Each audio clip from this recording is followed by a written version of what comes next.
भागो जल्दी किनारे की तरफ, ये मछलियां हमें खा जाएंगी। सिर्फ मैं कवर दे रहा हूँ, आप लोग शोर पे पहुंचो। अरे जल्दी, ये सब उठ जाओ, जमीन पर चिपक कर चालों के, चुपचाप आगे।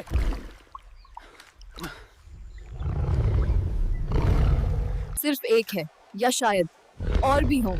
शूट मत करो जब तक ये हम पर अटैक ना करे। बच्चों को पीछे रखो। ये बहुत फास्ट है, ज्यादा दौड़ नहीं जाएगा। किनारे की तरफ, वहां ज्यादा कवर मिलेगा। क्या ये मर गया? नहीं, ये सिर्फ गुस्सा हो गया है।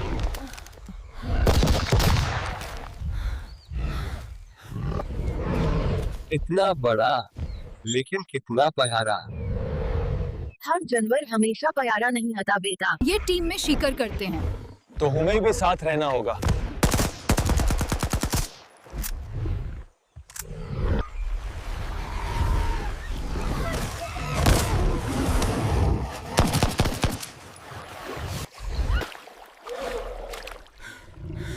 माप गया, अब हम किधर जाएंगे? जहां आवाज आए। मत रुकना, बस चलते रहो। मैं इसे नीचे गिरा दूंगा। दूर रहो इन छोटे शैतानों से। छोटे हैं लेकिन खतरनाक।